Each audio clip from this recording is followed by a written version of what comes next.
गर्मियों के दिन थे और गर्मियों की छुट्टियां भी चल रही थी। राहुल ज्योति एक शाम दोनों अपने घर के बाहर खेल रहे थे। तभी उनकी मम्मी और राहुल ज्योति जरा इधर आओ जल्दी से। तभी राहुल और ज्योति अपने घर को चले आए। जैसे ही राहुल ज्योति घर के अंदर आए और अपनी मम्मी को मुस्कुराते हुए देखकर, क्या बात है मम्मी, आप इतना मुस्कुरा कर रही हो? बात ही कुछ ऐसी है, तुम्हारी नानी का कॉल आया था, आज उन्होंने हमें बुलाया है, कल को हम सब नाना नानी के घर जा रहे हैं। फिर ये सुनकर तो राहुल ज्योति की खुशी आसमान छू गई।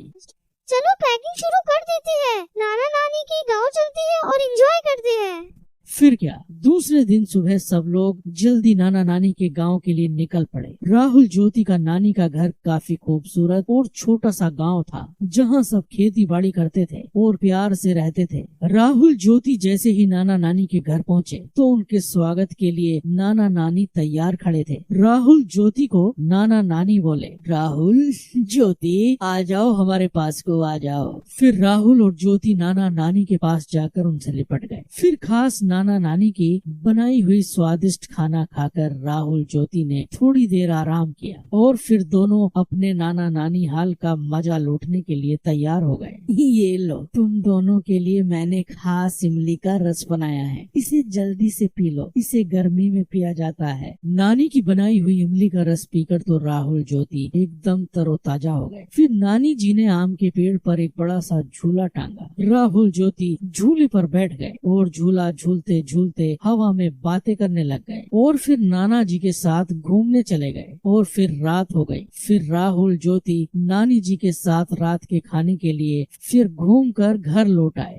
नानी जी, मैं आपके हाथों से खाऊंगा। नानी मुझे भी खिलाओ ना। ये सुनकर नानी जी हंसने लगी। ठीक है, मैं तुम दोनों को अपने हाथों से खिलाती हूँ। फिर क्या, राहुल ज्योति ने नानी के हाथ से पेट भरकर खाना खाया और खाना खाने के बाद सब लोग सोने की तैयारी करने लगे। और फिर राहुल ज्योति को गर्मी महसूस होने लगी। नानी जी, घर के अंदर कितनी गर्मी महसूस हो रही है, पंखा भी गर्म हवा फेंक रहा है, आपके घर में एसी भी नहीं है। हमें तो एसी की आदत है, अब तो हमें रात भर नींद नहीं आएगी।